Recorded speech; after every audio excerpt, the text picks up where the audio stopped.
महाशिवरात्रि का पर्व फाल्गुन मास की कृष्ण पक्ष की चतुर्दशी तिथि को मनाया जाता है। इस दिन भगवान शिव के साथ शिव परिवार की भी पूजा की जाती है। इस दिन विधि पूर्वक भगवान शिव की पूजा करने से सभी प्रकार की मनोकामनाएं पूर्ण होती हैं।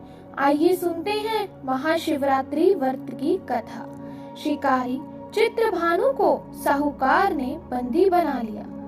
महाशिवरात्रि की कथा का वर्णन शिव पुराण में मिलता है, जिसके अनुसार पुरातन काल में एक शिकारी था जिसका नाम चित्रभानु था।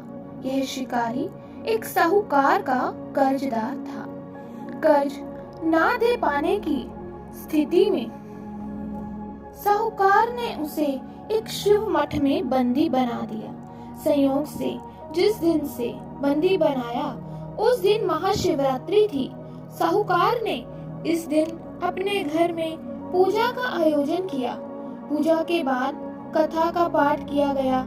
शिकारी भी पूजा और कथा में बताई गई बातों को ध्यान से सुनता रहा। शिकारी ने साहूकार से ऋण चुकाने का वादा किया। पूजा कार्यक्रम समाप्त होने के बाद साहूकार ने शिकारी को अपने पास बुलाया और उससे अगले दिन ऋण चुकाने की बात कही। इस पर शिकारी ने वचन दिया।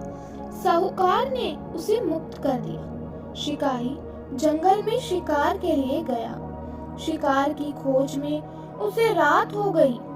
जंगल में ही उसने रात बिताई।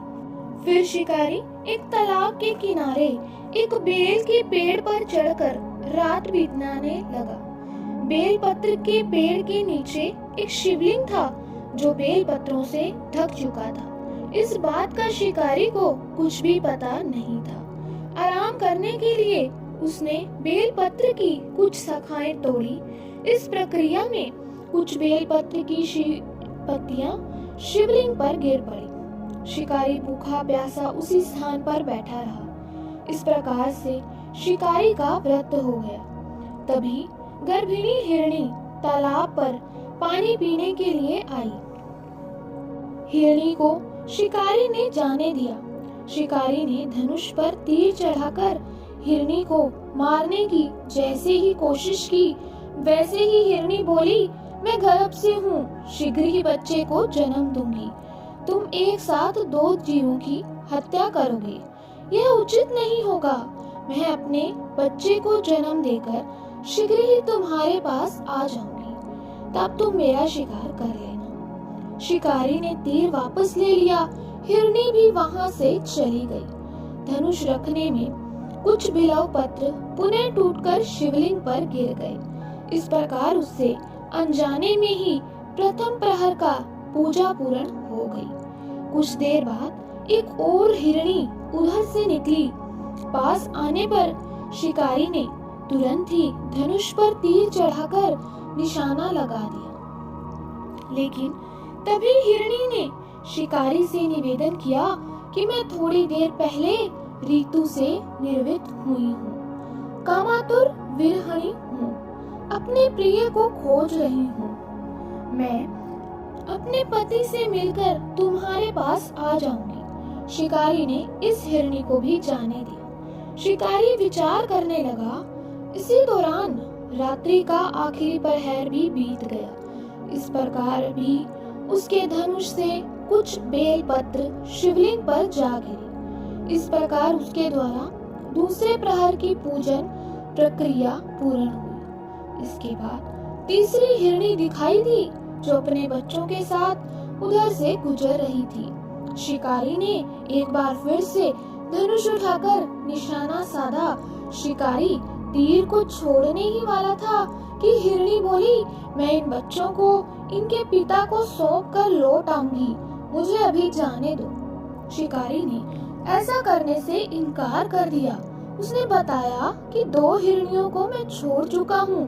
हिरणी ने कहा कि शिकारी, मेरा विश्वास करो, मैं वापस आने का वचन देती हूँ।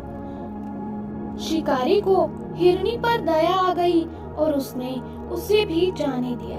उधर भूखा प्यासा शिकारी अनजाने में बेल की पत्तियां तोड़कर शिवलिंग पर फेंकता रहा। सुबह की पहली किरण निकली तो उसे एक मृग दिखाई दिया। शिकारी ने खुश होकर अपना तीर धनुष पर चढ़ा लिया। तभी मृग ने दुखी होकर शिकारी से कहा कि अगर तुमने मुझसे पूर्व आने वाली 3 हिरणियों और बच्चों को मार डाला है तो मुझे भी मार दो, देर ना करो, क्योंकि मैं यह दुख सहन नहीं कर सकता हूँ। मैं उन हिरणियों का पति हूँ। यदि तुमने उन्हें जीवन दान दिया है तो मुझे भी छोड़ दो, मैं अपने परिवार से मिलकर वापस आ जाऊंगा। शिकारी ने उसे भी जाने दिया। सूर्य पूरी तरह से निकल आया था, सुबह हो चुकी थी। शिकारी से अनजाने में ही व्रत, रात्रि जागरण, सभी प्रहर की पूजा, शिवलिंग पर बेलपत्र चढ़ाने की पूजा पूरी हो चुकी थी। भगवान शिव की कृपा से इसका फल तुरंत प्राप्त हुआ। भगवान शिव की कृपा से शिकारी का हृदय बदल गया, उसका मन निर्मल हो गया। कुछ देर बाद ही शिकारी के सामने संपूर्ण मृग परिवार मौजूद था ताकि शिकारी उनका शिकार कर सके, लेकिन शिकारी ने ऐसा नहीं किया और सभी को जाने दिया। महाशिवरात्रि के दिन शिकारी द्वारा पूजन की विधि पूर्ण करने के कारण उसे मोक्ष प्राप्त हुआ। शिकारी की मृत्यु होने पर यमदूत उसे लेने आए तो शिवगणों ने उन्हें वापस भेज दिया। शिवगण शिकारी को लेकर शिवलोक आ गए। भगवान शिव की कृपा से ही अपने इस जन्म में राजा चित्रभानु स्वयं के पिछले जन्म को याद रख पाए और महाशिवरात्रि के महत्व को जानकर उसका अगले जन्म में भी पालन कर पाए। तो अगर आप भी शिकारी की तरह मोक्ष प्राप्ति चाहते हैं तो महाशिवरात्रि के दिन इस कथा को जरूर सुने और दूसरों को भी सुनाएं। बोलिए भगवान शिव की जय।